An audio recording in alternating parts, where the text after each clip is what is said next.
give us your name. Jeffrey Epstein. Is it true, sir, that you have what's been described as an egg-shaped penis?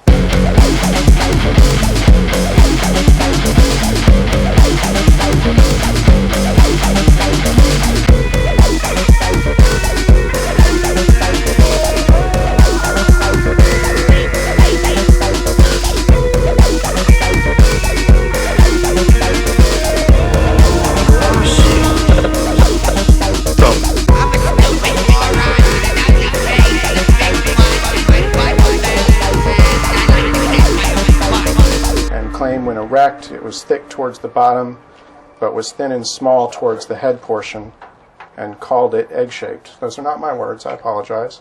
But as Mr. Welcome to a very special... Did it start? Okay. Yeah. Welcome to a very special episode of Wonglo Radio. We have a special guest. I have Newt on Instagram. Hi. Hi. Hello. It's I have Newt with 2 underscores. Yes, I have Newt with 2 underscores. Newt and then 2 underscores. That's how you know that this motherfucker's official. Yeah, You straight up. You got cool fucking art, dude. I like all of it. All of it. Thank you. I appreciate that. See, We got a real Caleb fan. and Nate didn't research the guest, even though I did notify them like a week ago. I am literally. No, wait, you didn't. You notified us this morning. Dude, okay, don't make me pull out the fucking receipts where I was like, hey guys, we're gonna have this account on. Hold on, wait. Holding. I'm fucking Yeah, that's holding. I have Newt with 2 underscores Fuck. on Instagram. You're right. Not one. For all you listeners out Because there. the Right. receipts. Oh my god. Oh wait, no. I sent it in the other Wonglo fucking group chat. So yeah, fuck you. Anywho, Anyway. what's up? How's everyone been? How's everyone's fucking cool week been? Just- Caleb wasn't here last week. Treading along. You know? Yeah. I was kidnapped by a certain group. Does their some name- know them as like the Proud Boys, but I would, at first like it was pretty rough. I was like, why are they this is like scary. Like, why are they doing this? But then like, they were doing like really fucked up shit. Like they put me in like a cell and they would take That's me not out and good. like they would take me out and like put me in a contraption that like held my eyes open and forced me to watch Agartha Hyperborea edits. Okay. And like That's at not first fucking- I was like, dude, this is torture. This is hell. Why are you doing this to me? But then like eventually I started to like really understand like what the point of like why they were doing that and like what all of it meant. And I started to kind of like That's how they get you. That's Yeah. how they get you. all this So- to say, basically I am evil and I love Hitler right now. So yeah. Okay. Yeah, if there's one thing you can quote, if there's one thing you can quote Caleb on. No, it's that don't he quote me on loves that. Hitler. Don't quote me on that. Don't Another- quote me on that. And that is, I'm gonna. I prefaced it with I'm evil, so it's okay, right? Well, you're Right? no. Yeah, I prefaced it with I'm evil, so that means it's good that I'm evil. No. You don't understand. Whatever. It's over. So- Apart So from Newt. apart from Mr. Hitler, I have better news. News? Better question mark? Better news? I don't know. I got employment, fellas. What? Oh, Congratulations. it's gonna make me throw up, dude. Yeah. So What are you doing again? UPS or what? yeah, you penis. Get it? No. So you know that UPS plane that blew up, guys? Yeah, that was me. Yeah, that was your job that you got hired to do. Yeah, I forgot to put in jet fuel. I accidentally put in explosive blow up planes. Yeah. It's he was like reaching for the jet fuel, but he accidentally like grabbed the bottle that had like a skull and crossbones on it. It was like do not use. Dude, I don't know why they put it so close to the jet fuel. It looks so Have you guys seen the video of the like random Amazon driver who's like sitting in his car and then the plane like crashes right in front of him and he's like, oh shit. No, I have not. I actually kind of need to see that now. No, but It's pretty- my job is a seasonal driver helper. So I'm not a driver. I'm not a driver. You help the driver. I help I the help driver. drive. I sit. What do? I help drive. I sit in the passenger seat, and I'm pretty sure it's just you switch like our responsibilities because there's a lot of stuff and a lot of packages that you have to go through when you're on the November December season. Uh-huh. And my job is 'Cause of basically just Santa? because of Santa. The evil Hitler Santas, they want to steal all the presents. And that's what I do. I just sit in the car while they do the delivery, and then sometimes it's my turn to do the deliveries, and I take the package and bring it out. But I'm pretty sure it's Ooh. one person stays in the car at a time, so people don't just fucking start stealing Wait, it. why? I think it's kind of. I don't think ju- people would trust UPS. They if should it like was leave like- the car running with the keys in it. Oh, that's true. What if they accidentally put the skull and bones gas in the fucking UPS truck? A UPS, Well, I guess UPS now has a proclivity for putting skull and bones gasoline next yeah, to. that's something they have to warn you against now. There's big signs that say don't put do not use gas, exploding gas, whatever, dude. So Newt, Yeah. Newt, your art is really unique and cool. I really like the like scratchy like pen drawing sort of style. Look, where It did reminds that like come from? True. That's just me. That just literally comes from me. Like when I make art, it's like I'm trying to portray a concept, but it always comes through this lens of like my own jaggedness and my own kind of, way of perceiving things where like that scratchiness that you perceive is just like what it comes from. All the art that I have shared on my account is traditional art. It's things that I made with my own hands. And so that comes through the fact that when I move, it has this quality to it where it's like it just has that essence to it. And so the movements in my art are like things are like that I make are very like precise and very intentional and very detailed, but there's this level to it where it's like who I am seeps through that. Yeah. And that kind of jaggedness that is inherent to me and this kind of roughness is just portrayed in the way that my lines make themselves on paper.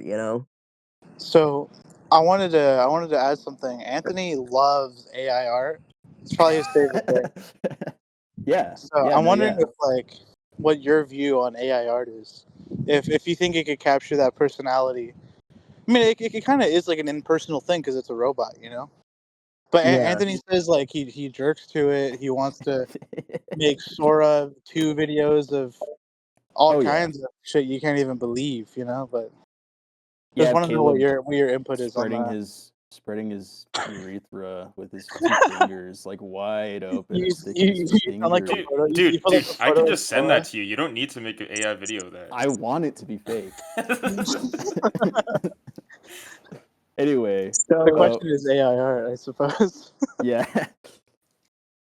so I think if you consume AI art, you have a very shallow view of art to begin with, and Damn. especially if you consume AI art for the sake of, gooning to it or for your own sexual pleasures. I think that that's kind of just you're finding a cheap way to, satiate your like most primal desires.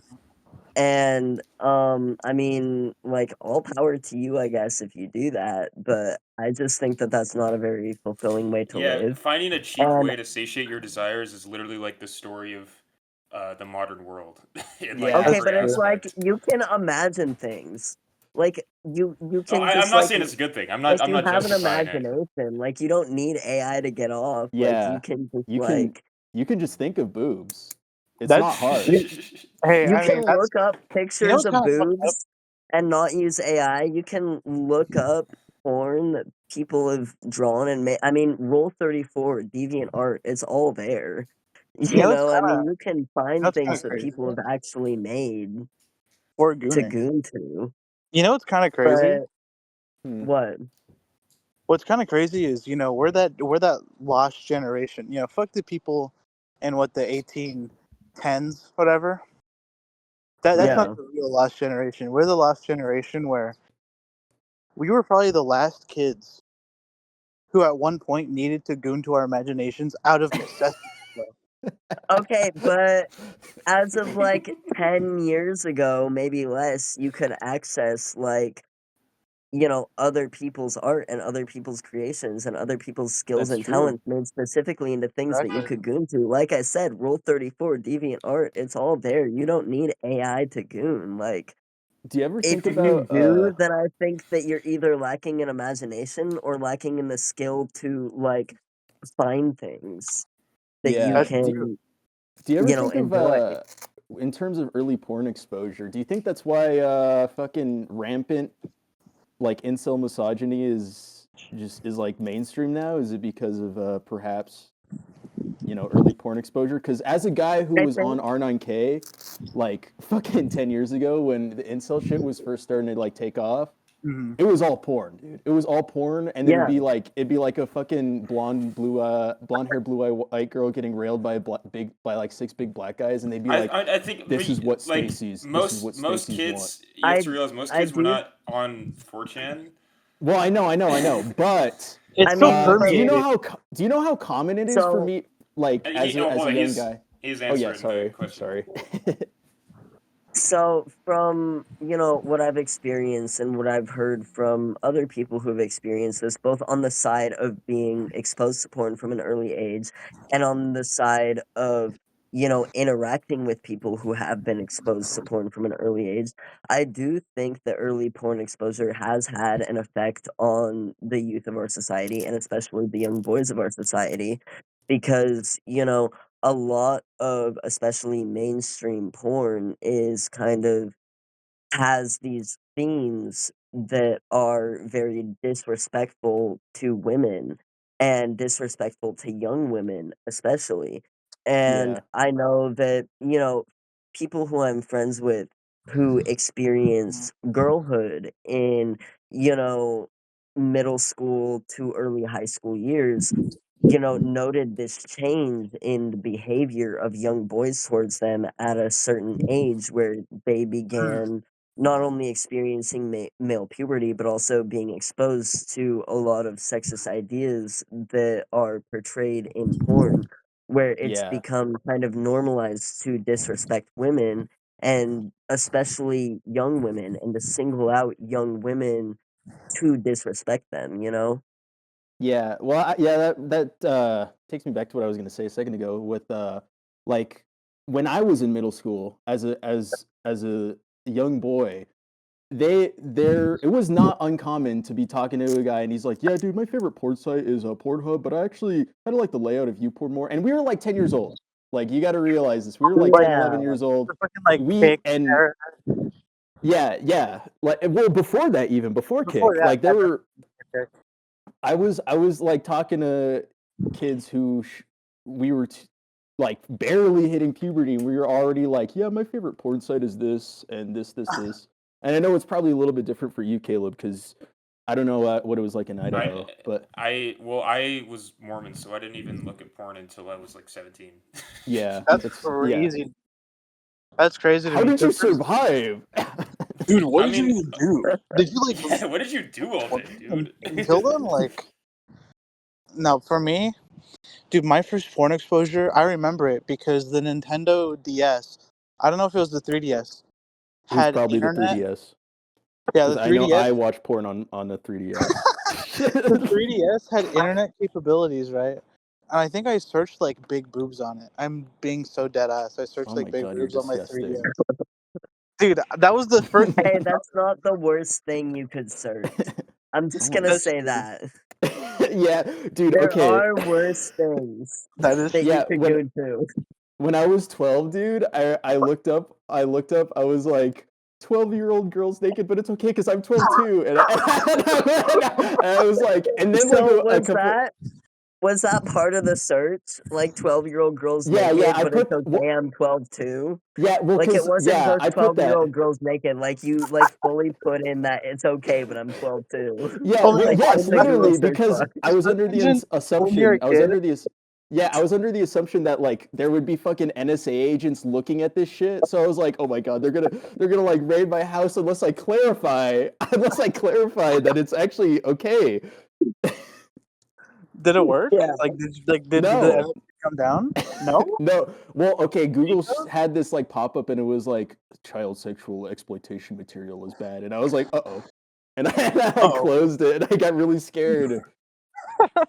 And then I had yeah, like a this nightmare about my house getting raided and my parents getting arrested. this reminds me of that fucking thing that Elon Musk. Oh no, this was Jordan Peterson.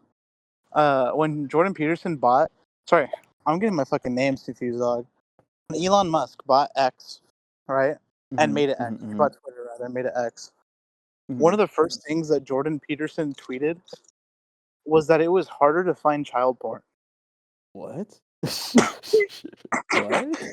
He was like, "It's also harder to find child porn, guys." And he said that like it was a bad thing? You know, the way that he said it made it sound like he like Oh, looked that it he up like and was knew? like, "I can't even find it anymore." That's great. Oh man. That's just like Yeah. such an indictment on yourself. I don't know how you explain that. Yeah, Like, that's how like would you that. know unless you're like searching for it? You know? Yo, Newt, by the way. So I'm looking on your profile. I'm seeing there's a lot of this like recurring like uh pattern or like thing like this like circle with like eyes in it, which is like really cool. It looks like a. I wanted to ask you about that. Like, what is I the actually, story behind that? speaking of, to add on to that, I really like the fucking cat art. I like cats, so Yeah.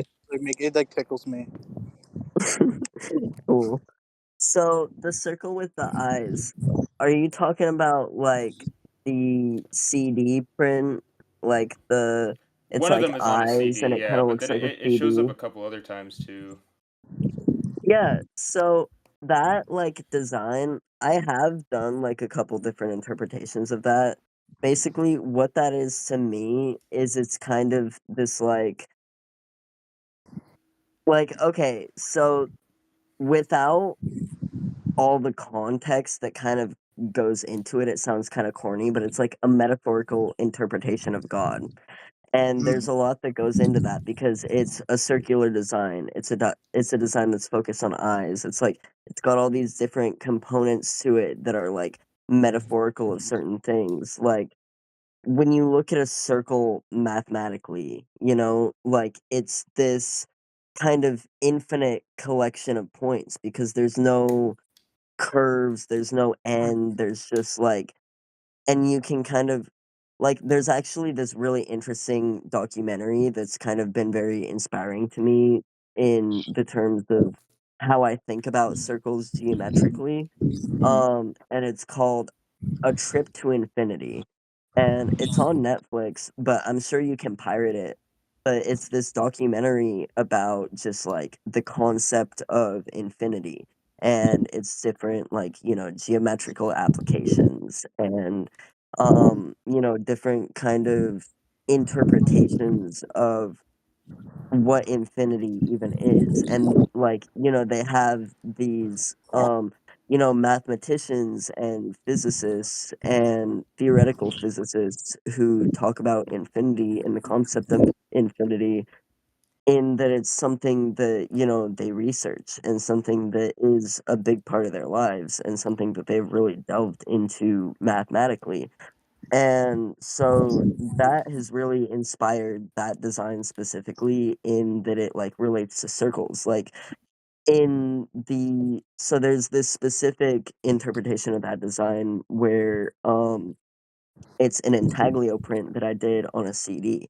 And if you don't know what an intaglio print is, basically it's you take kind of a like polyvinyl surface or like a CD or something plastic, and you etch into it with a sharp object, like you etch a design into it, and then you use this specific kind of ink. It's intaglio ink, and you put it on there and you kind of wipe it off in a way that the ink stays in the etchings that you've made on the surface, Yeah. and then you print that onto slightly damp paper so that it soaks up the ink, and that's the process for creating an intaglio print. But so I have that intaglio print, which I etched out of a CD, and it's that design that y'all are talking about, that circular kind of eyes within eyes, very, kind of psychedelic looking design. And if you really look at that design in the pupils of the eyes, there's circles within circles. And what that's meant to represent is infinities within infinities.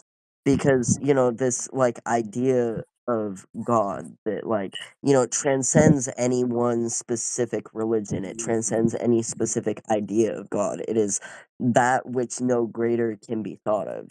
It's this kind of infinite thing that contains these other infinite things. And so when you see a circle as a geometrical representation of infinity, then putting circles within circles is kind of like, there's these infinities within infinities. And Infinity then split. So for you, is this like a more of like a metaphorical thing, or do you like actually like Huh? have some sort of religious Huh? or spiritual like connection to Like an it? hour ago. so Yeah, Anthony. I Go. I wouldn't ascribe myself to any particular religion. Like, I wouldn't say that I am one thing or another, but I do believe in something higher than myself. I believe even that I have spoken to and throughout my life been led by something higher than myself. And, there's all these different ideas of that thing that I've resonated with. There's, the Tao. I don't know if you've really researched Taoism or, any sect of Buddhism, but just the Yeah, like way that Tao the Tao is Challenge. spoken of Hmm. is kind of similar to the way that I see God, where it's like this kind of it exists not necessarily on the material plane, but it creates the material plane. Like the material plane is a representation of the spiritual plane. And the way that I see God is it kind of is the momentum of everything. It's the energy behind what exists. It's the fact that, atoms have to move to Hmm. create anything. Atoms have to move to create air. They have to move to create liquids. They have to move to create solids. Everything is always vibrating just a little bit. And the lack of motion is the lack of existence in itself. And so the energy that, perpetuates the physical existence that we live in, I see as an inherently spiritual thing, because where is that energy coming from? There has to be some kind of like, you know, first mover, this kind of, you know, nothing can be created or destroyed. Like there's this kind of something, there's this energy that exists behind everything. And maybe it was never started, maybe it's always existed, but it is this inherent underlying energy to everything that exists. And that to me is what God is, you know? And That every reminds. Sorry. culture and every religion has tried to explain it and describe it in different ways, but ultimately they're trying to get at something that language falls short on? Sorry, continue. I was gonna say this reminds me a little bit of.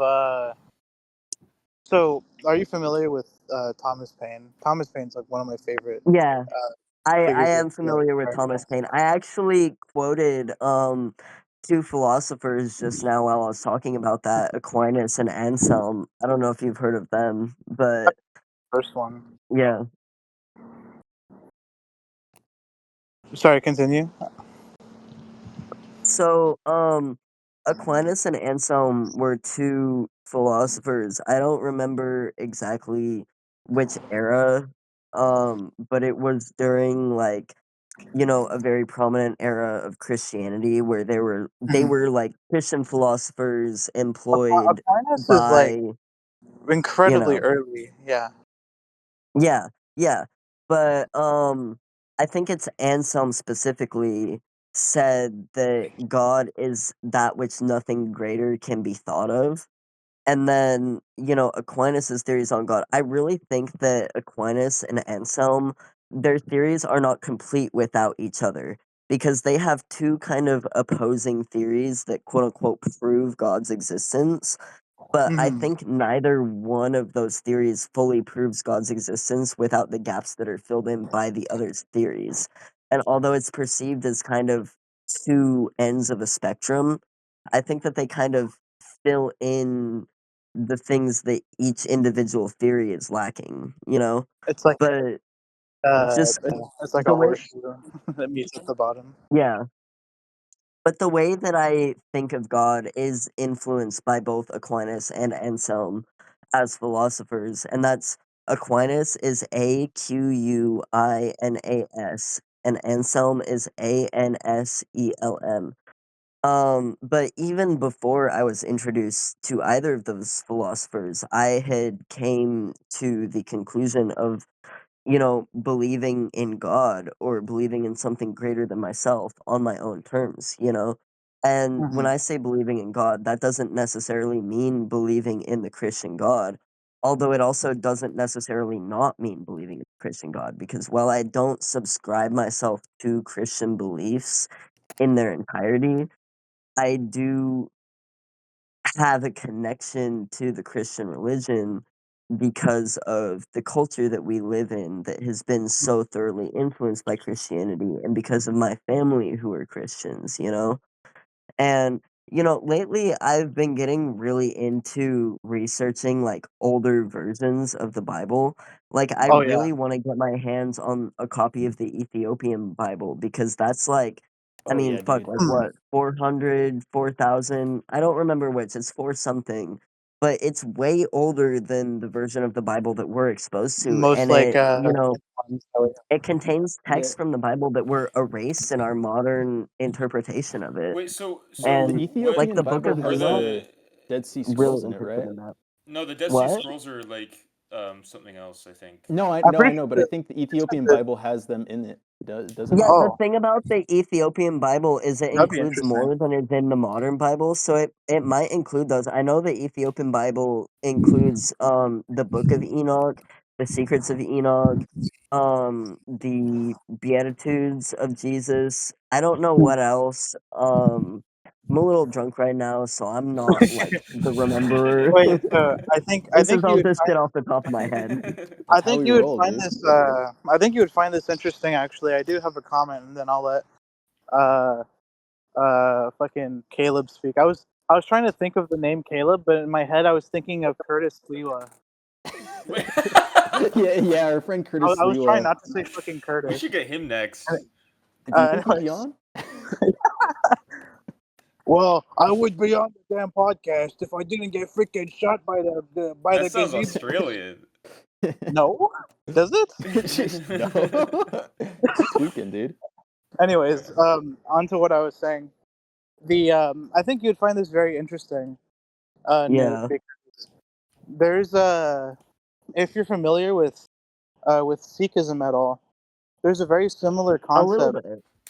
There's a very similar concept to how God was perceived in Hmm. Sikhism, where because I don't know if Sikhism was surrounded by Islam, but I don't know Yeah, exactly it how it was. It was. Okay, was. so it was surrounded by Islam. I'm sure it was familiar with Christianity, Judaism, Zoroastrianism, Manichaeism. Probably, I don't know how old it is. I forget. Yeah, I don't remember. It was, and also, also the Hindi, religion. Mhm. So it was I'm low key looking into it right now. it was surrounded by all these different religions and sects. The conclusion Yeah. uh, that Sikhism arrived at was that there was no actual like authoritative uh, like idea of what God is, but that all of these Hmm. ideas of gods, all of these religions, were real manifestations of gods in like the philosopher's lifetime or whoever founded the religion in their lifetime. They're real manifestations of God, but they were all Yeah, that's misinterpretations. really interesting to me because that's kind of a conclusion I've come to intuitively Mhm. almost. And actually, I want to tie it back to Thomas Paine because Yeah. Thomas Paine has a bit in his book Rights of Man, I believe, where he talks Hmm. about no, I don't know if it was Rights of Man, but he talks about the Christian religion, and specifically the Christian religion is a big point of this book because he's just like shitting on it the whole time. Yeah. And by the Yeah. way, this was in like the 1790s, so it was fucking out there for the time, Yeah. Uh, Mhm. but one thing that he said that it sounds intuitive, right? But you just like would never think about it beforehand is when it comes to truth claims about a particular deity, it is usually revealed unto somebody, right?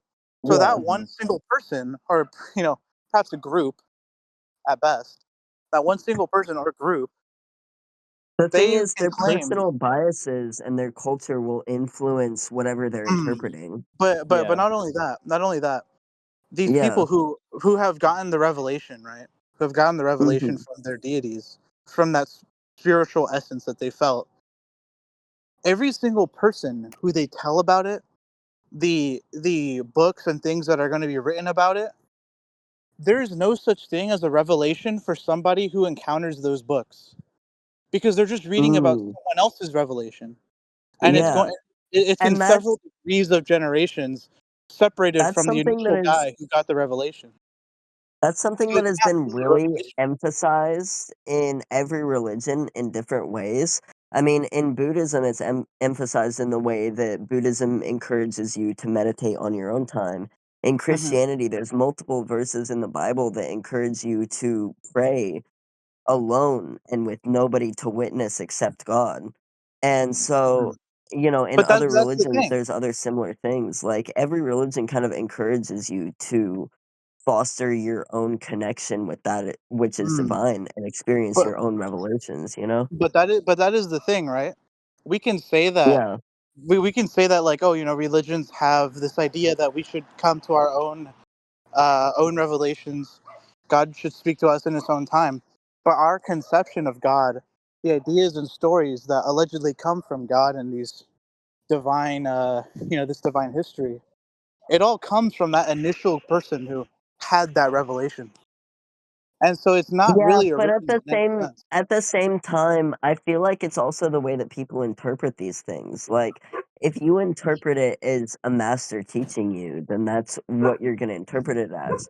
But if you interpret it more as someone who has experienced this, who is guiding you, who is telling you, hey, before you interact with this thing on your own terms, you should know to have a sense of humility and a sense of compassion and, Mm, a sense of generosity, which are all things that are very much exemplified in pretty much every sect of any religion ever.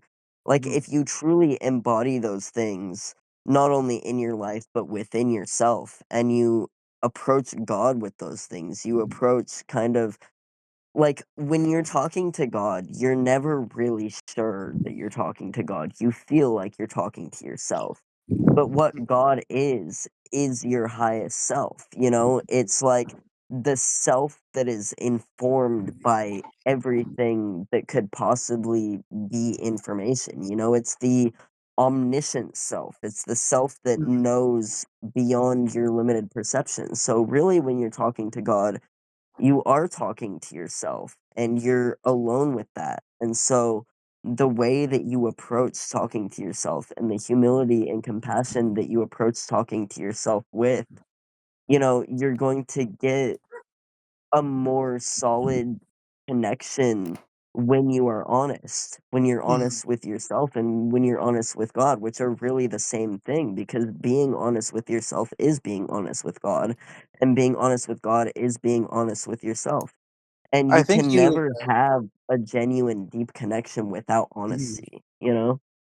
Yeah. I think you would really enjoy that Thomas Paine book about uh, his critique of Christianity, because it touches on Yeah, a lot of the same things. I think he says in one part, that he doesn't have any personal, or like he doesn't have any God that's influenced from outside influences, like external ideas of culture and stuff. Like what I mentioned, like every revelation is actually just a copy of someone else's original revelation that gets distorted over history. But yeah, what Thomas Paine says is that his God is the working of the universe. He has a quote that says that the way that he perceives God in his head is uh, is himself, the God of his mind, yeah, of nature that surrounds him, that composes all of society. It's kind of like a yeah. weird, like a materialist, like deistic way of looking at it. I Mhm. mean, I I can think you kind would of get enjoy that that. because I didn't really approach an understanding of God through any book or any reading material or any philosophy or any He, religion. he was Like I raised a approached an Christian, but understanding he's of like moved God away from through, yeah, but it's like if you want a genuine connection with God, then it's about connecting with yourself and your surroundings. For me personally, the first time that I really would consider myself to have like had an authentic, genuine connection and experience with God was when I did acid when I was 15 years old. That was the first time I was really like, oh, I can feel the love of the universe around me. I can feel that even though I'm alone, I'm not the only thing here and something is looking it. out for me, you know? And Usually that it's is Anthony what Perry. really prompted me to go down this kind of rabbit hole of getting really into mysticism and religion and philosophical teachings and all these other things is because I wanted to understand what exactly I experienced in that moment because even though it was revealed to me while I was on a psychedelic, it was very clear to me that it wasn't just the psychedelic. It wasn't just a hallucination. It wasn't like it was something It greater felt than like myself. materially, like physically real. It felt like something that I had known all my life that I had Almost like a never really revelation been of able to sorts. look at or been able to We should pray to face this head guy. on. It felt like this blinding light that I had been avoiding looking at for the pain in my eyes that was finally visible to me because I had some kind of way to see it that didn't hurt me, you know? That's what it felt like Right. to me. It felt like coming to terms with something on my own terms that had never been granted to me on my own terms. This is how it felt to watch porn as a 10-year-old. That's not how it felt to watch porn as a 10-year-old for me. I don't know how you experience porn, but Well, uh, I was I don't 10 years know. old with the big boobs.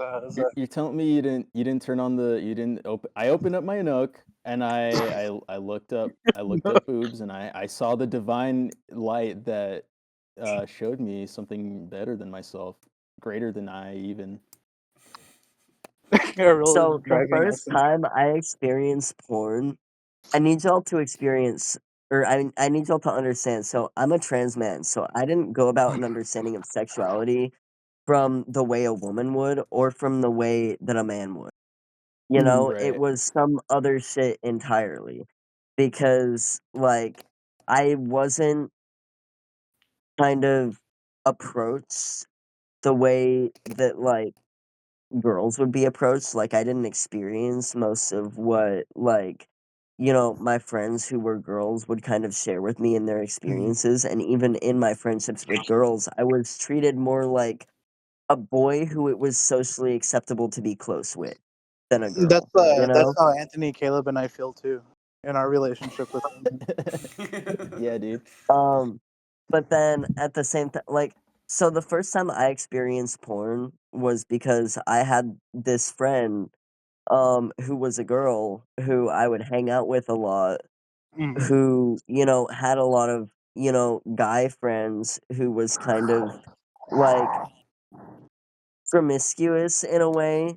I see. Like, not like, I don't want to call like a child promiscuous. Like, promiscuous isn't the Yeah, right I word, can but see it's that. more of like would get Yeah. involved with boys who didn't have, you know, They parental weren't monitoring exactly because she didn't have parental mature monitoring. individuals with Yeah. boundaries. It's like they didn't really have Yeah. parents who like taught them about boundaries or taught them about sex or anything.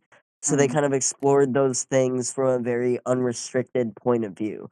Yeah, And you so definitely get this like a friend, very horrible sense of what it's actually yeah, like to be friends with people if that's your experience. but yeah, and I Mhm. had that. I had a very unsheltered childhood. I was shown a lot of things as a child that I shouldn't have been shown. And so, depending on your, definition of pornography, you could say that I was shown pornography by my parents at a young age. Although it wasn't like my first genuine interaction with pornography that I understood as pornography came from this Mhm. person who I was friends with, who Yeah, showed me like BBL oiling up videos or whatever. that's Yeah. crazy. Like that That's was, that. Yeah. but She was aside, like, I have That a is good crazy idea. for that to be your first like but that was the introduction. first thing I understood is that wasn't necessarily the first interaction that I had with sexually explicit Mm, material as a child. That was Mhm. just the first thing that I actually understood to be pornography. You yeah, know? absolutely. You know. Hold on. Let me think. You got When I Ant was with all like this one talk. He's distracted a little bit. when I No, was like but somewhere between the ages of 7 and 10 years old, my parents took me to the theaters to see A Million Ways to Die in the West. yo, what? And You were 7? I don't know really? if you've Wait. seen that That's movie, but so there's Wait. like crazy. flying Wait. Wait. dicks Wait. in it. Wait. Dude, Wait. Wait. How old? 7 to 10. Dude, I don't remember when I exactly saw how old I was, but it was between 7 and 10, I think. when I saw A Million Ways to Die on the Spike I channel. might have been younger. I don't know. On Spike. I saw A Million Ways to Die on the Spike channel, and I was terrified because the one thing that I remember till this day is there was one where it was a dude who went to a picnic and he fell asleep, and then ants crawled inside his body and started fucking eating him alive. One of the Oh ones my that I goodness. remember most vividly, because I would watch A Thousand Ways to Die in the West, or A Thousand Mm. Ways to Die, like the series with my parents all the time. I One was of always the scared of most that fucking show after that. two, no, three of the most vivid ones I remember were one, this dude pissed on an electric fence and got electrocuted. Two, this girl drank Classic. so much water that she died from like That can actually happen. that can't happen, but that was one of them. And then three was this person drank glow sticks, like drank like the chemicals in glow sticks and like I died think from I it. remember that Dude, one. that happened to me once. Dude, That happened to yeah, me I was once. You thinking drank But about like, bleach I was once. thinking about trying to drink some Yeah, A I Million chemicals, Ways to but Die like in the after hearing West that, was I don't like a know. movie. Like it was a Huh. movie and it was in theaters and it had this scene where there were like flying dicks and there was also like a lot of gore and like death, but there were like actual like uncensored dicks like in the movie. And I feel like it was my first time like seeing a dick That in was real how I life. felt. That was Oh, how I felt when I watched like that Jackass movie. the fourth one, I don't know which one it was, but I was a kid and I was the like, newest yo, one. no, Oh when no, I was a kid, I was like, yo, Was why it is the Steve-O one where he smoking had like pot so crab long? pinch his balls or the one with the bowling balls? Was that the same one? I don't know, but I feel like every Jackass movie has a I scene. think every Jackass has had dicks in it. I think every Jackass has had Yeah, a scene where Steve-O was like, I'm gonna whip my dick out now. Steve-O. You know? You said the O like it's his last name. Like you said Steve-O, Steve-O. Steve-O, Yeah, well, His name's he's Steve-O. is that what Steve-O, like Korean? Would that be a Korean last name? Stevio, Stevio? Stevio, Steve-O, Chabot. So Newt, on being trans, I was trying to figure out how to phrase this without being like a dick. But what did that like? How did you like come to that conclusion? Because I haven't really spoken with a trans man a lot, and as a dude, I've never like really grappled with my gender identity or nothing. So I have no conception on what that is like actually like. Mm. So like how did that how'd that like start? I guess. So So I didn't really realize that I was trans until like middle school, and I came out to my parents in like 7th grade, and I came out to like everyone. Like I was fully transitioned socially by the time I was in like 9th grade. But even Mm. before then, there were like a lot of signs. Like there were just a lot of things where it was like I just didn't really act like a girl. Like, I would, like, dress up and I would, like, play with dolls, but it was, like, in my actual interactions with people my age, like, I didn't really kind of fit into the kind of social role that girls were supposed to fit into, and I kind of always gravitated towards, like, a more masculine role, and I was always kind of, like, uncomfortable with my birth name. Like, in, like, kindergarten and preschool, I made everybody call me Buttercup, and that's Buttercup from Powerpuff Girls, and I don't know if y'all have ever Fuck yeah, dude. seen I don't know if y'all have ever seen Powerpuff Girls, but I know basically Buttercup. yeah, Buttercup is like that really butchy, really masculine, really, not girly Mm. girl in the Powerpuff Yeah, Girls. yeah, the Tom And Girl I type. was obsessed with that as a kid because it was like, someone who was quote unquote a girl who acted like a boy. And so I really resonated with that to the point that I literally made my parents and my teachers and my friends and everyone in my life call me Buttercup because I was, more connected with that character than I Mhm. was with the perception of me and, my birth name that implied that I was a girl. Like I wasn't connected to that because I wasn't a girl, And Yeah. um just all throughout my life there had been these kind of like subliminal things and these signs that I was like, you know, was different in a way that, like, I couldn't really put words to and people in my life Mm. couldn't really put words to.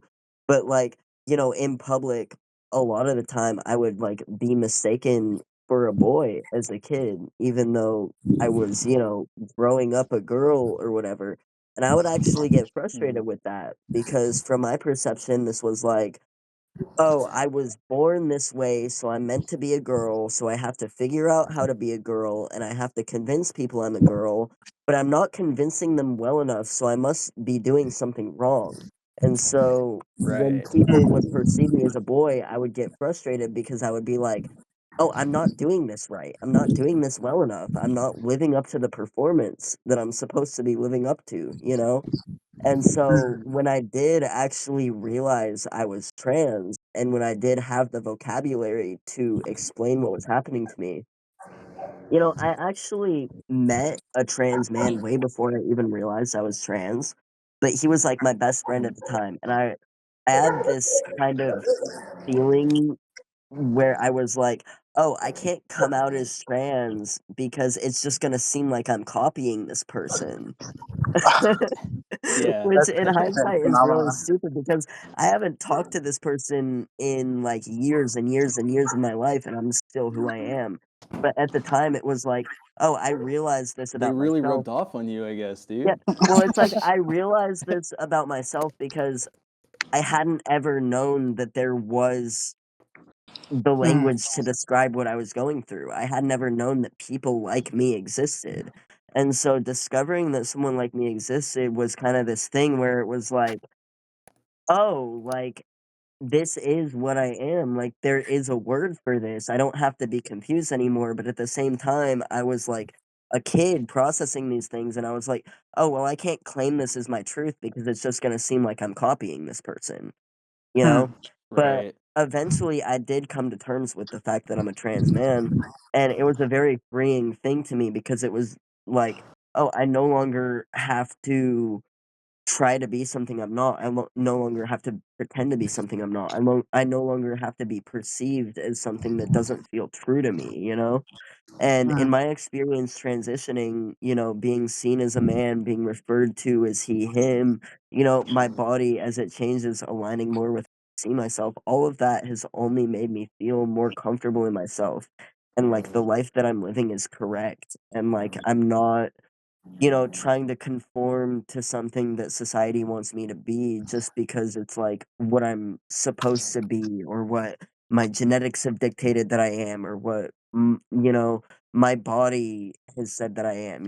It's more of just like Right. I am who I am, despite what my body is, and not even despite what my body is, but fully recognizing the transformative potential of my body and the alchemization that I've gone through in my own life to be who I am. And I think that can be a very Right. powerful thing. Absolutely. For me, Yeah, dude. I've actually had this. It was one of these experiences where I I didn't know any transgender people growing up, but it was the moment I went to the military, right? And it was the moment that I came Mhm. back from the military that Mhm. 3 people who I was friends with in high school had transitioned, Yeah.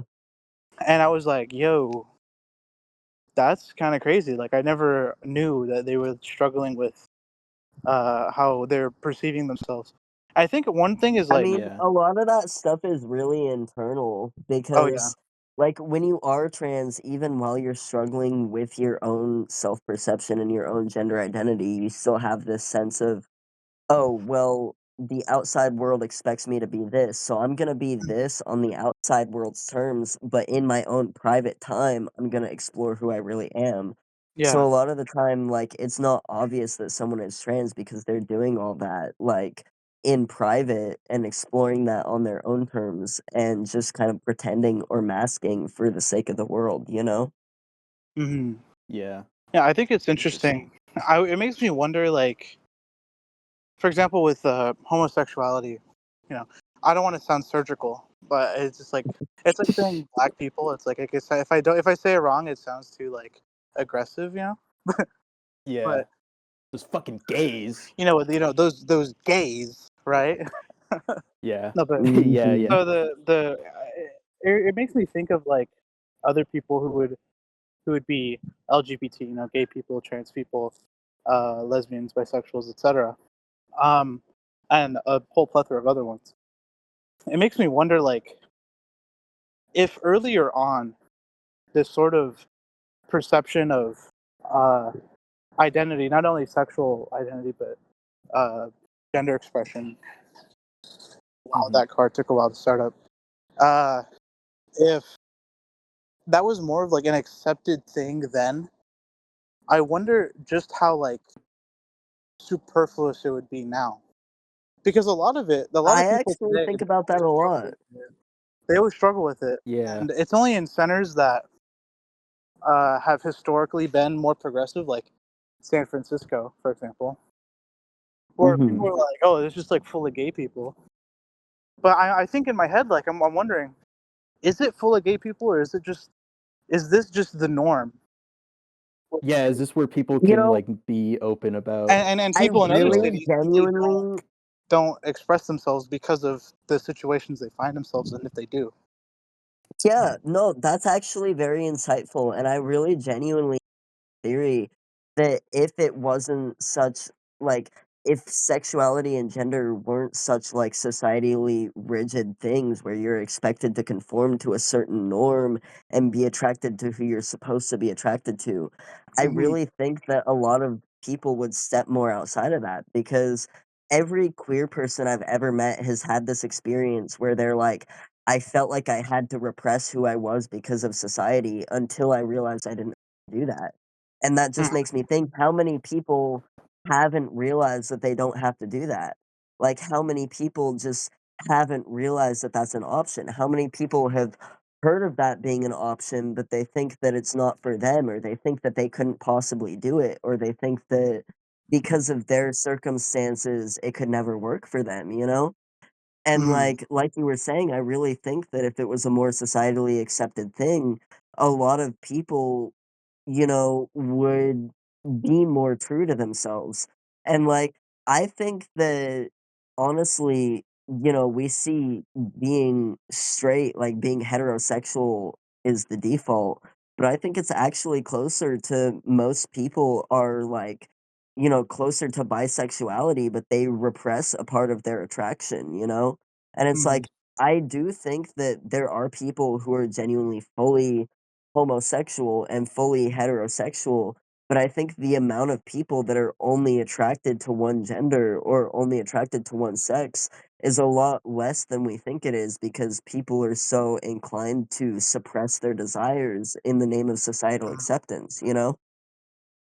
And same with And being trans. I really think a uh, lot more people exist outside of the gender binary, but they just don't give themselves the language to describe it because it's not seen as societally acceptable to describe mm. it that way, you know? I was gonna Yeah, hop on. it's really interesting reading about like older societies, like pre like Bronze Mm. Age collapse, where gender expression is a lot more. It almost seems more fluid in certain contexts because there's a lot of like shamanistic like what do you call it? Like transgender shaman type like gender fluid There's divine. also Yeah. like transgender, like Hindu gods. No, and I Yeah, yeah, totally yeah. get There's what a lot you're of talking transgender Hindu about. gods and.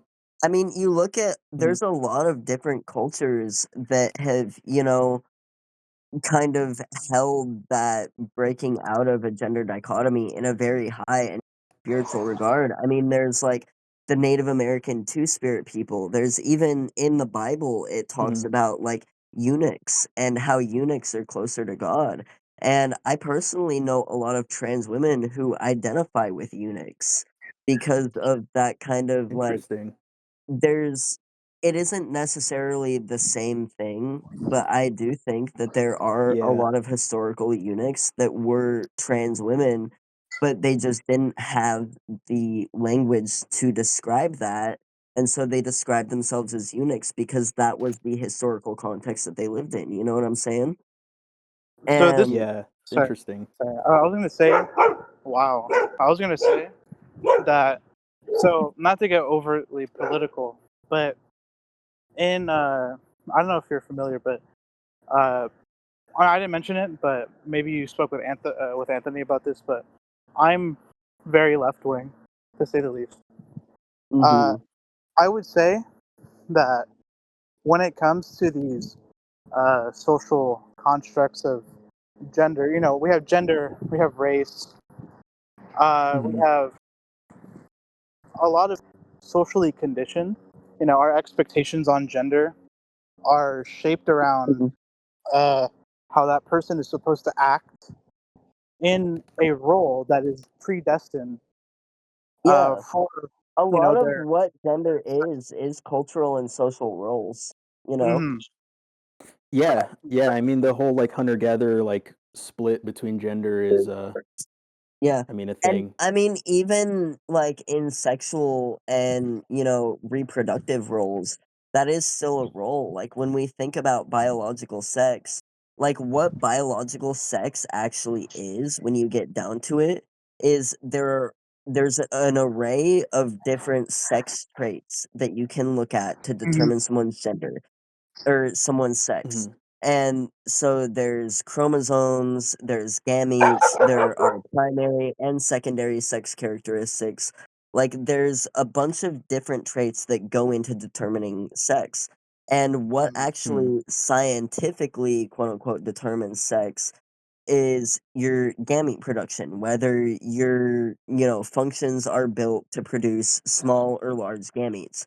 But I personally think that sex is a very nuanced thing, and that in Mhm. determining it by just one trait, like that's a very reductive view of what sex actually is, you know, because there are Mhm. these different traits that determine what sex is. Um, Yeah. I think but something really interesting about the reason, hold on, in regards to. can I Oh, finish my sorry. train of thought real Oh, quick? sorry. Yeah. I had somewhere I was Yeah. going with that. I'm sorry. But the reason that it's determined by small and large gametes is because sex is defined by reproductive roles. And by extension, sex is defined by reproductive labor. And so when you think about why there's such an emphasis placed on biological sex and why it's, there's all these cultural framings of, these presuppositions of what each sex is supposed to be or what they're supposed to do, that is ultimately decided by their reproductive role, which is decided by this one singled out trait that supposedly has all these not inferences, there's some other word. What? Connotations, yes, has all these Yeah. Oh, there's connotations. another person there. Hello. Yeah, Surprise. that's my twin. They're sweeping right now. What's Mopping, up, gangster? actually. They were sweeping. Thank you for giving me exactly the word I needed. But yeah, but it brings all these connotations where it's like this one singled out trait doesn't necessitate all of these social roles that it's claimed to necessitate. And so I think that, even just in deciding biological sex as this one singled out thing is flawed, even just in the realm of biological sex. But then gender is its own cultural thing that exists, you know, related to biological sex, but it isn't inherent to it, where like claiming that this one singled out trait that isn't even, it doesn't even apply to, everyone of that sex. Like, I mean, there's people who are intersex who don't find out that Mhm. their body is technically made to produce the other gamete until way later in their life.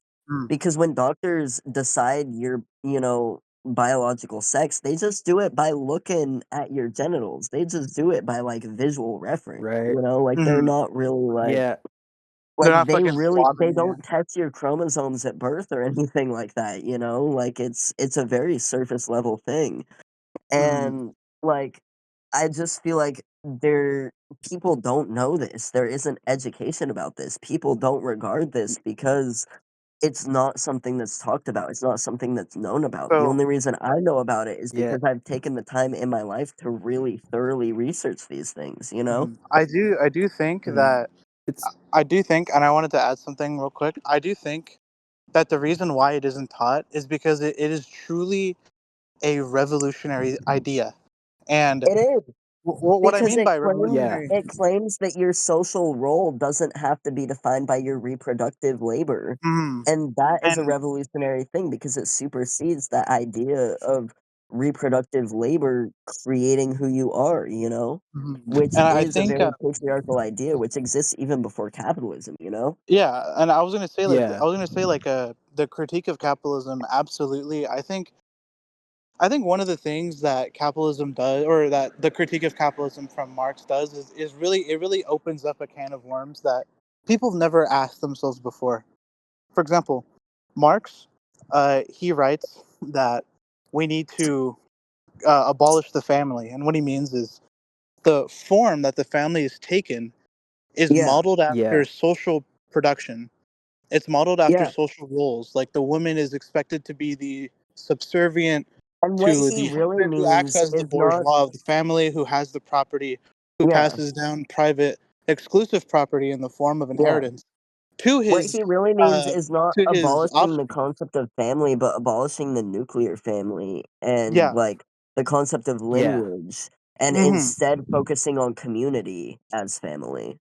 Yeah, and Mhm. I think you can definitely like that critique of family, or put the nuclear family, not nuclear family, but it was the Holy Family that was constructed in Germany at the time.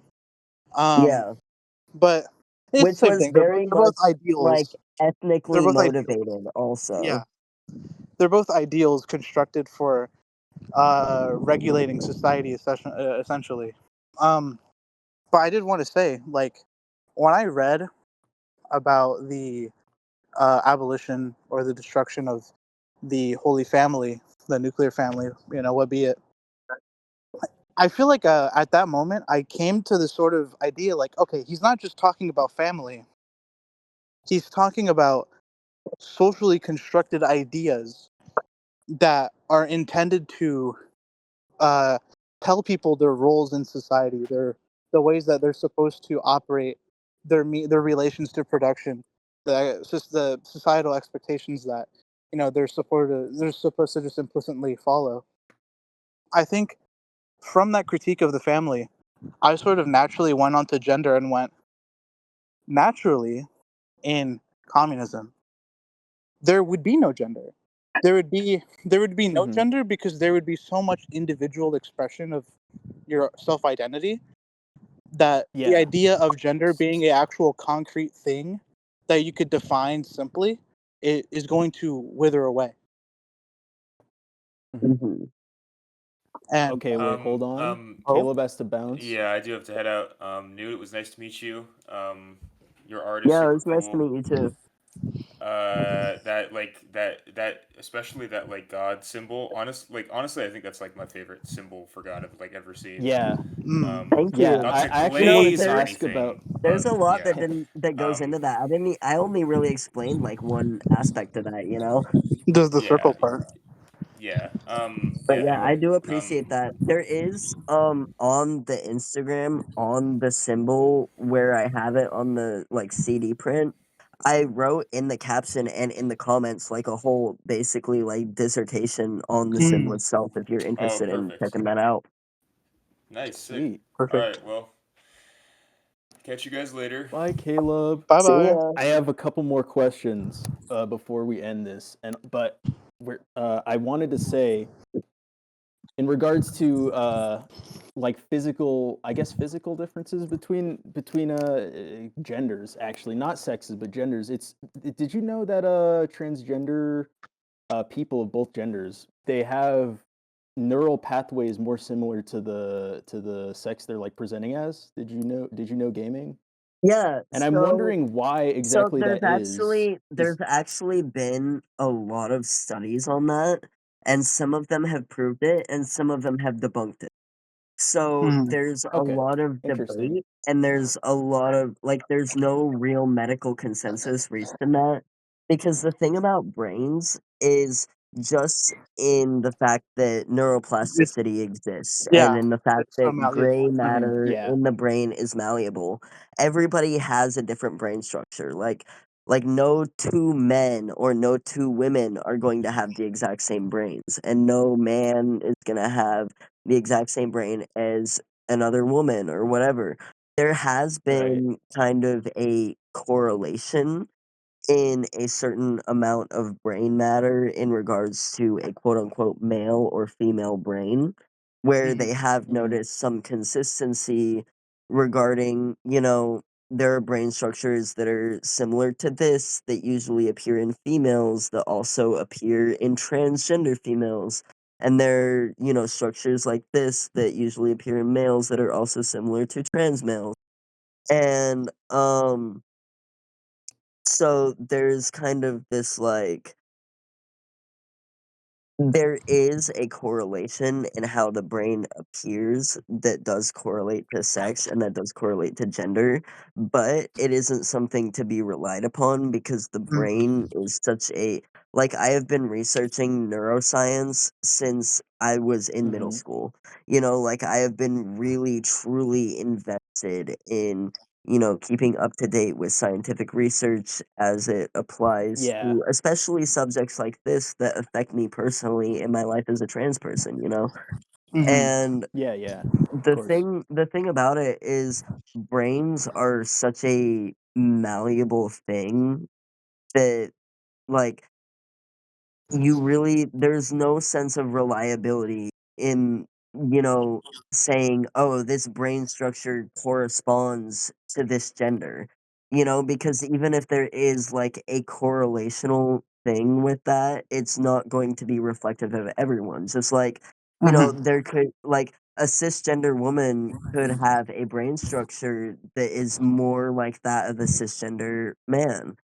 However, if this Right. person is like, comfortable living as a woman and comfortable being a woman, then they're still a woman, even if, they like kind of act like a man or their brain or they kind of think like a man, because Mhm. ultimately, Yeah. like, what gender comes down to is,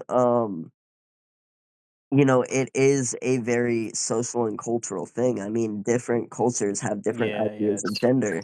Mhm. And but at the mhm. same time, gender dysphoria itself is a biological thing.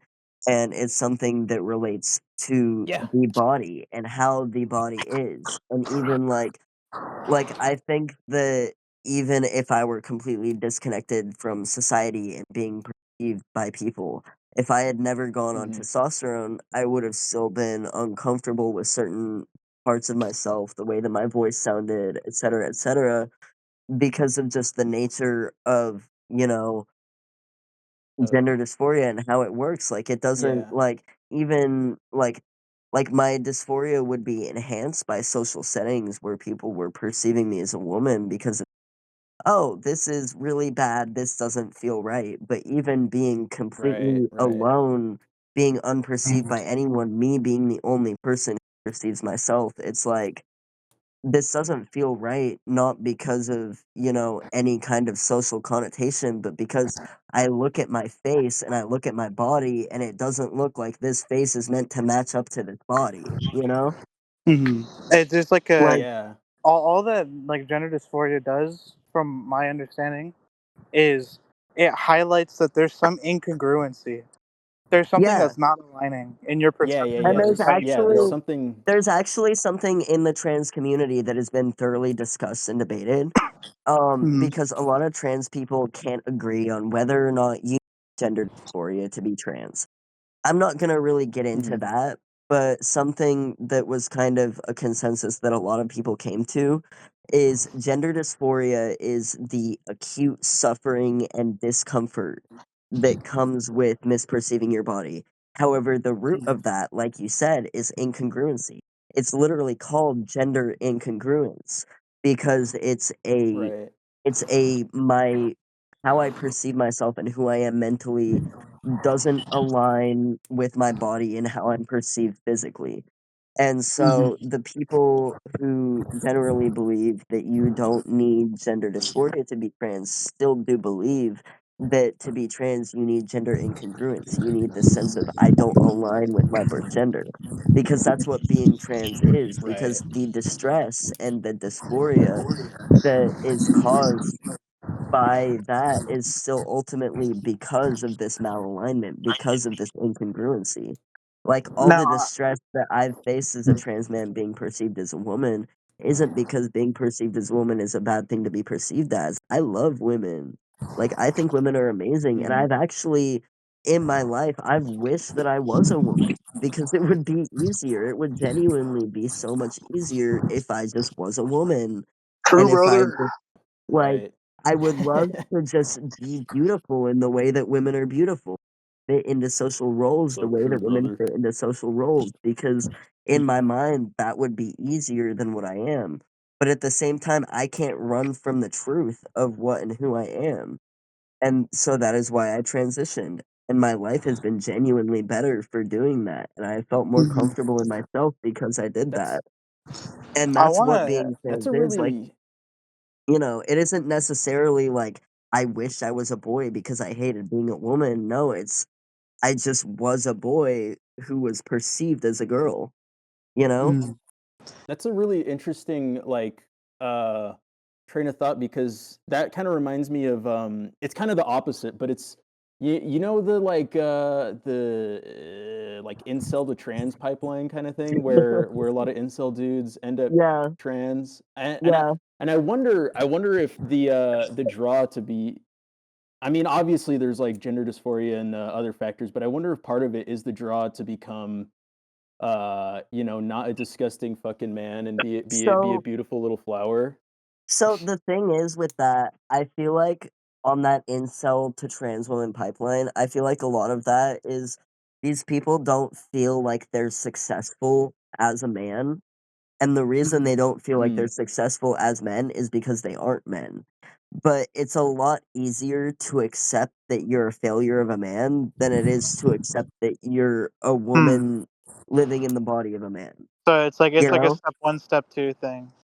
Yeah, exactly. yeah. It's like it's I kind wonder. of like like, it's not societally acceptable to be an incel, but it's more societally acceptable to be an incel than it is to be a trans woman. Mhm. And that may Yeah, not be true in yeah. every circle. There's a lot of people who think it is more acceptable to be a trans woman than an Yeah. but there is this train of thought from the person experiencing that where they're repressing this desire to be a woman, where they're like, oh, I couldn't possibly do this. And so it's going to be more acceptable for me to just be a shitty version of what I'm meant to be than a true version of what I am, you I know? wanna, Because Yeah. especially Interesting. seeing like socially how trans women are treated and Mhm. how the media portrays trans women, like I do understand why Yeah. it's a terrifying thing to accept that about yourself, you know? I want to highlight a thing Yeah. that I thought of when we're talking about gender incongruence, right?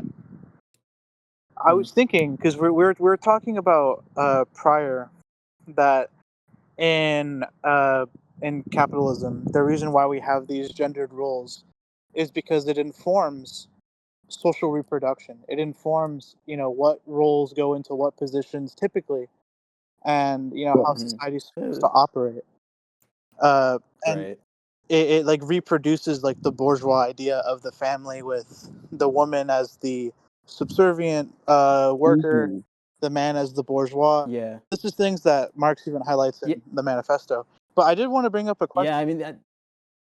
and that's sorry, You go ahead. but I'm It's like where gonna. the woman is doing the labor and the man gets the recognition for it. You know, Mhm. it's kind of like a Or like the idea of like the breadwinner being the guy as yeah, Mhm. well. yeah. Yeah.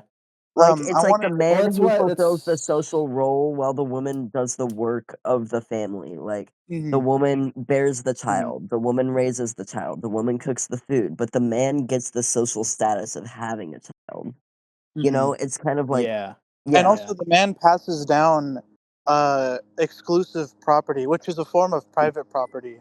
yeah. That's And it's like that distinguished Mhm. whole by being concept of like inherited. genetics and lineage where it's passed Mhm. down through the male bloodline, even though the woman is the one doing the Mhm. work. But that's not my question. That's not my question. So Yeah, with gender continue. incongruence, what you mentioned is that there's an incongruency between perception and like lived experience, right? Yeah, I was wondering if in like I mean, this is a highly abstract question, but uh, yeah. in this I'm all hypothetical, for it. in communist society, where the social notion of women and men being distinguished, or women and men being concepts that are actually feasible, in a world Yeah. of hyper individualism, not in the not in the capitalist sense, but in the sense that anybody can identify how they want, because Hyper identity, economy. Exactly. Yeah. yeah, Hyper because economy with identity, community. I think yeah. that there's an important Mhm. distinction to make between that and hyper individualism. Like the individuality, like that word has a lot of baggage, but as long as I'm Yeah, understood, then that's fine. Yeah. yeah. But like I was wondering if, The ability if for self determination, if yeah, anything. the perception of oneself is bound up in our social life. So if Yeah, our social life is like the context in which we live our social life is not at all bound up by this gender dichotomy, yeah. if we Because have gender this is a idea that like, class. yeah, if we have this idea that like, okay, like there's no such thing as man and woman, I wouldn't even be thinking of it as man and woman if I lived in like a futuristic communist Yeah. society. I would just be thinking of it as, okay, how do I identify, how do I feel? Would gender Mhm. incongruency even exist? Because perception arises Okay, from so I've social thought about stigma. this a lot. As a gender accelerationist and as someone who has been very interested in Marxist ideology throughout my life, I have Mhm. very, very thoroughly considered this point.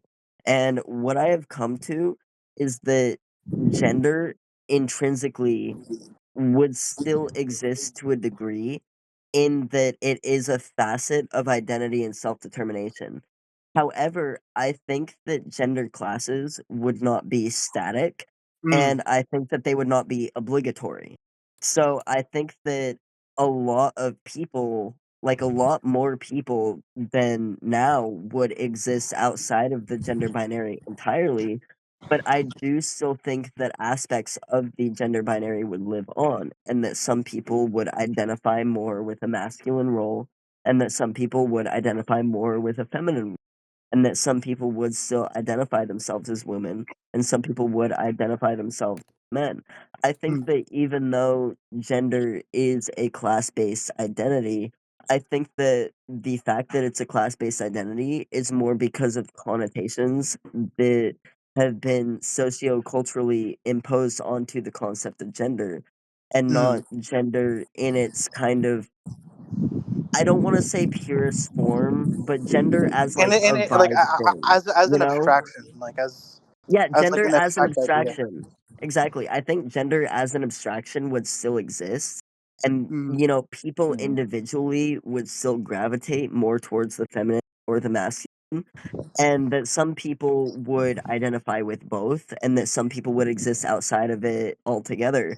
But I think that all throughout these different individual identities corresponding to gender, I think ultimately people would have a lot more freedom to choose for themselves what they really want and how they want to exist, and how they want to exist within a family, within interpersonal roles, and in the public eye, socioculturally, and in, how they express themselves and all these different things. And I think it would really give more openness to more fluidity within that, where it's like, people might take a more feminine role in their home, but a more masculine role publicly, or, just Mhm. things where it's like you're kind of allowed to move between worlds rather than being expected to be one thing or the other. Like that's really how I think it would pan out in that situation. Now, I actually did want to. There was like a final point I wanted to mention, and then I don't have anything else to say. But Yeah. I did want to kind of wrap it up to this with gender incongruence. Mhm. We obviously understand that there's a lot of like social baggage that comes with it. Like when it comes to how you're perceived, that Yeah. is obviously that arises out of social contexts. Uh, Mhm. so my sort of like final thought is in the transgender community, and I have absolutely no right because I'm cisgender, but uh, in the transgender But it's community. still it's still beneficial to hear your Hmm. perception, because I mean, I doubt you're the only one who thinks whatever you're about to say, you I was know? gonna say like because I wanted to come to my own conclusion on that debate, even though I've not seen any discussions, but just my first thought when I think Yeah. about it is, if we're gonna define whether someone is acceptably transgender or not through gender incongruence, many people in a communist society, because gender is bound with social forms, many people in communist society, if they are conventionally transgender that we understand it today, Yeah. modern trans people today would not recognize them as trans because gender incongruence, that Yeah. social I stigma, mean, doesn't exist in future society, but the it thing exists is, here. our social reference for transgenderism is based on the culture that we live in. I think Yeah. that in that hypothetical abstract society that you were talking about, there really wouldn't be as much of a distinction between cisgender and transgender, as most people would be stepping outside of the gender norms to I would say begin like with. I'm like So it would be more of there's I like wouldn't say I'm just like a this gender movability. abolitionist in like the sense that people say gender abolition today, but I think like I think a lot of it people sounds ironic. misunderstand gender abolition. I think a lot more That people is need to true. read the Gender Accelerationist Manifesto and actually absorb what it's saying, because even self proclaimed gender abolitionists or gender accelerationists don't know what the fuck they're talking about. And Mm. sometimes you really just gotta read the source material for these From ideas. I want to I'm just gonna put that out I'm there. interested in what you think because as a Marxist myself, I think that like dialectically as time moves, as motion, as like societal like ideas fundamentally shift in the realm of gender and what genders are and what genders are supposed to do and be, as that shifts from a classed hierarchical based social context into a communal context that removes individuality, but also at the same time allows for infinite in expression, personal expression. Yeah. I'm wondering if you would say that idea is fundamentally like gender abolitionist, because I think dialectically gender would not exist anymore in the future. Yeah, so I think that you have to ultimately look at this through a transhumanist lens, because when we're taking into account things that have to do with like when we're talking about transgenderism, we're not only talking about transgenderism, we're talking about transsexualism. And the distinctions between that are transgenderism is an identity and transsexualism is a material practice. Mm. Transsexualism is the act of transitioning sexes, is the act of taking physical and medical steps to alter your biological sex to align more with your self perception. Mm. And I think that in this theoretical society that you're talking about, transsexualism wouldn't be something that is so gate kept. I don't think it's something that would be so frowned upon Mhm. because transhumanism is a part of self determination and is a part of self expression.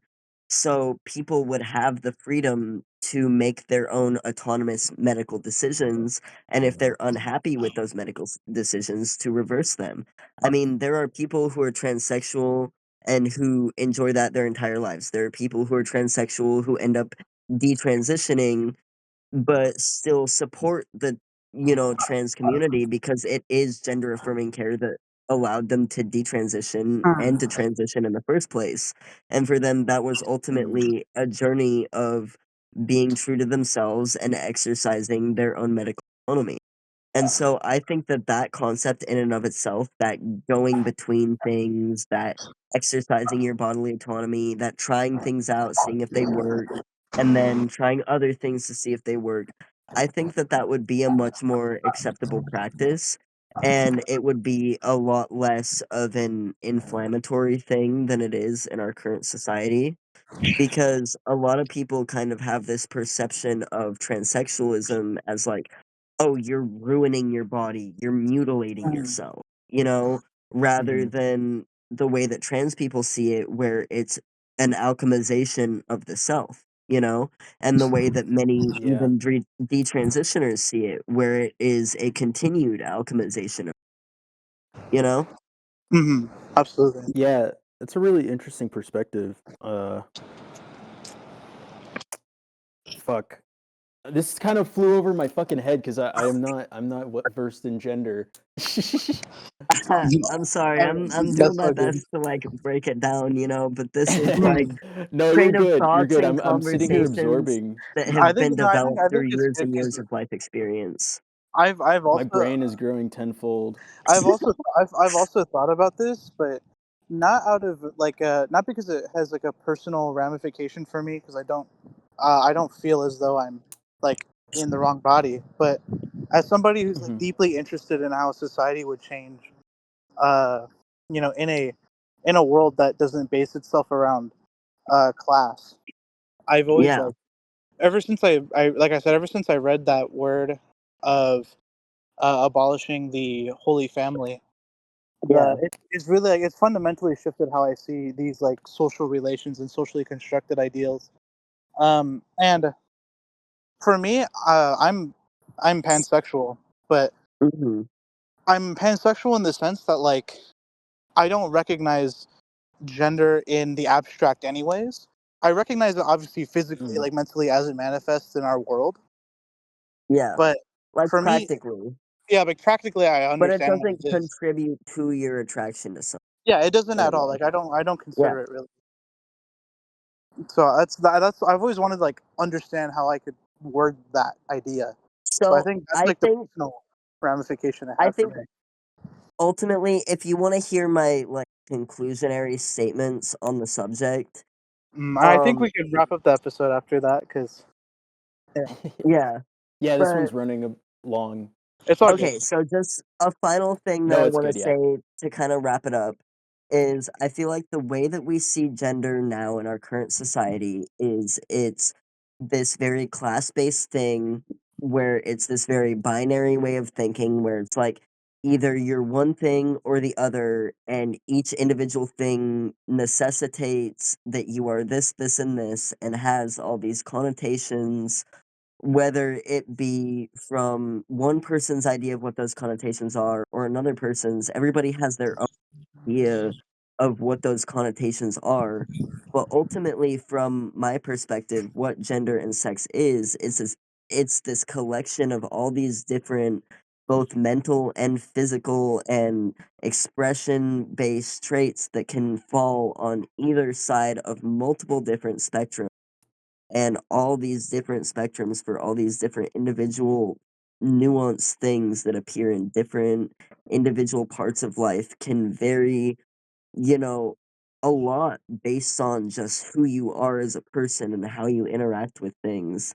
And the kind of the gender binary in its essence, in how we think of it from both a modern and a traditional lens, is very flawed, because each individual thing necessitates all these individual other things, you know? Yeah, like a billion abstractions go behind a single thought. Yes. Yeah. Yeah, like it's this very complex, abstract, nuanced concept that people boil down to either a material thing or a how you exist in the world thing or what your Mhm. material desires are thing, when I really think it's a lot more complicated than any of those things, although they I all think go into it.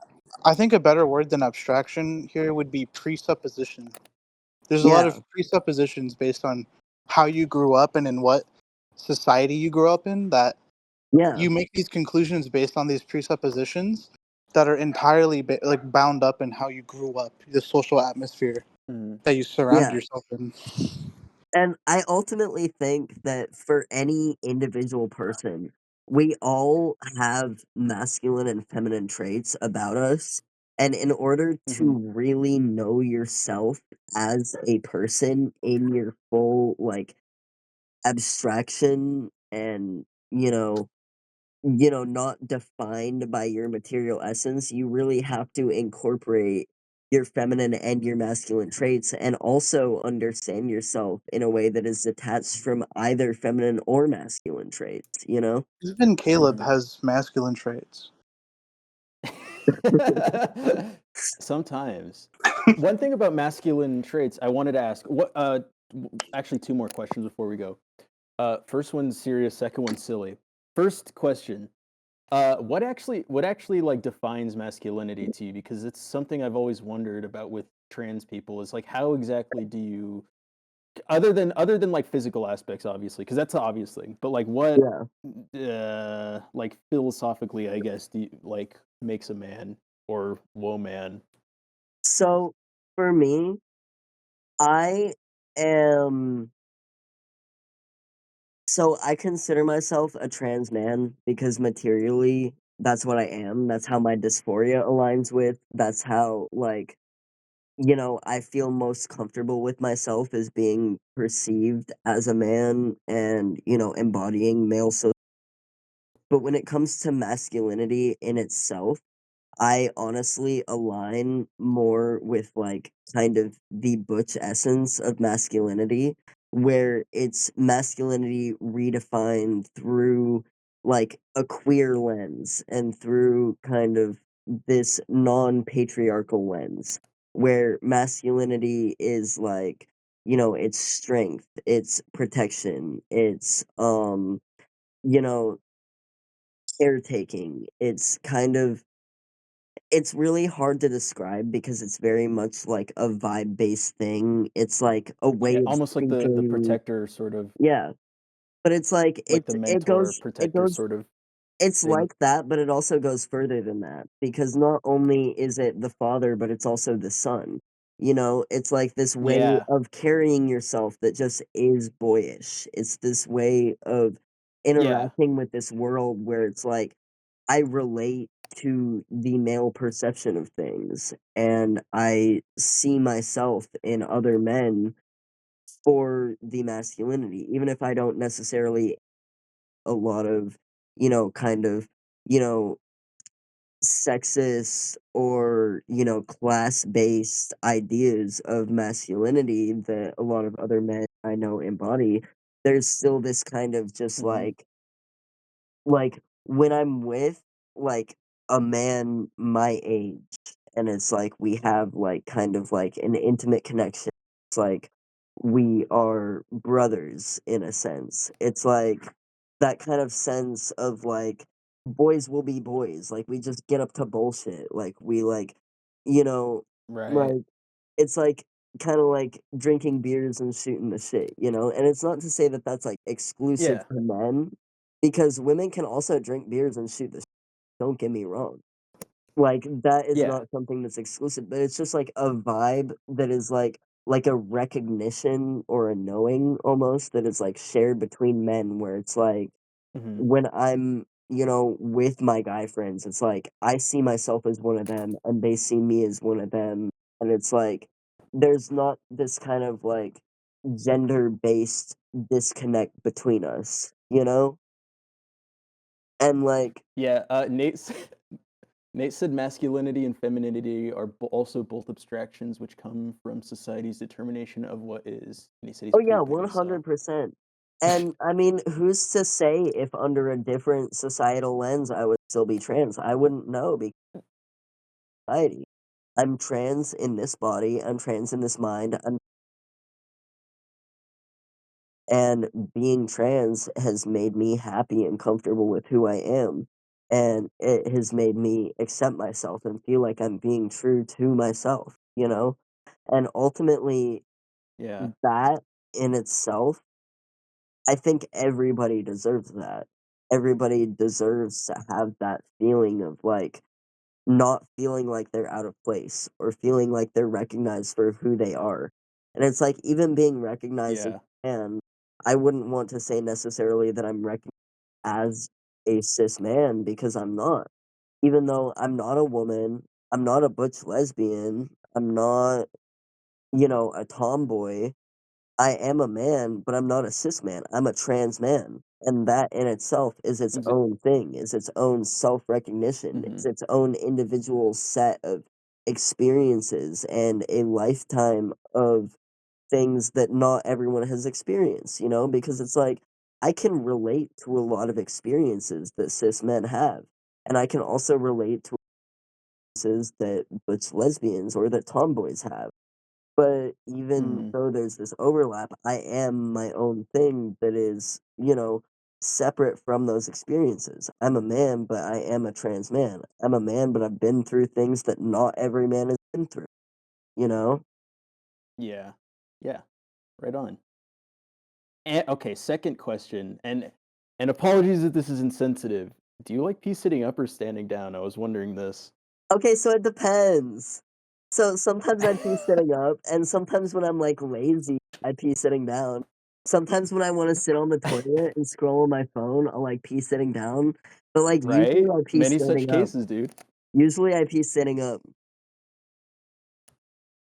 Okay, respect. How does that like work? I just lock in. Uh, all I just right, walk dude. in. And Like it's literally that's just what it comes down to is it's just you have to like have the strat and you have to walk in. the the pissing strat. All right. Yeah, Well, dude. sweet. No, but it's And like that's all the questions I got. it's like easy though. Like I literally just the only thing is that I have to like put my pants all the way down. Like I can't just whip my wiener out and pee. Like I have to like take my whole ass out and like drop my pants to my ankles to pee. But no, I can fully pee standing up and like aim in the toilet, like make a mess or something you should anything. try. Something you should try is when you're pissing, make race car sounds. It's really cool. It's really cool. Yeah, I'll get on that. Thanks for putting me on, dude. One thing Yeah. that I will say, this is the thing that actually it transcends gender, right? You should do this to really gamify your pissing experience. You should Yeah, you should take out a timer, and then from the first push where the yeah, droplets where the droplets come out. That's when you start uh-huh. counting, and then as soon as you Okay. finish, Mhm. take your time in seconds, times it by 10. That's how many points you have. Okay. Okay, I am Alright. pretty skilled at like taking long pisses, especially when I don't have like a ton of This water is in like my bladder. no, this is like dopamine hacks. It's like dopamine hacks. Like Yeah. this is You take your long piss. this is like what Really social gamify media is it. for. Like this is what social media tries to do to your brain, but you can just get it through timing your pisses, really. It's true. It's true. The fucked up part is it's like actually more effective. It's also competitive. Like you could That's do it with your incredible. friends. No, I mean I get that Yeah. though, because like peeing like is like awesome. It feels pretty good. And I say that Fucking as someone facts, who dude. definitely doesn't have a piss kink. I think that's a good. Are you a piss drinker or like a piss bather? That's a good Why question. can't I be both?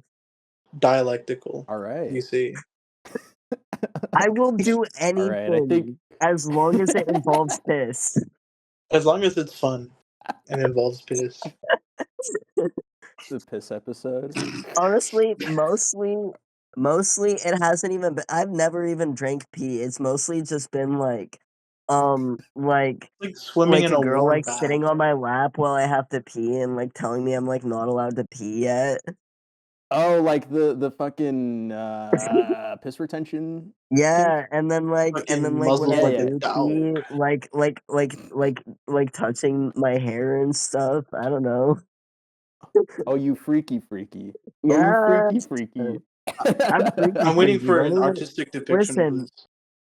Listen, we can get into that in another episode. We gotta wrap this shit up. Oh, dude, for sure. Yeah. This is like almost 2 hours. All right.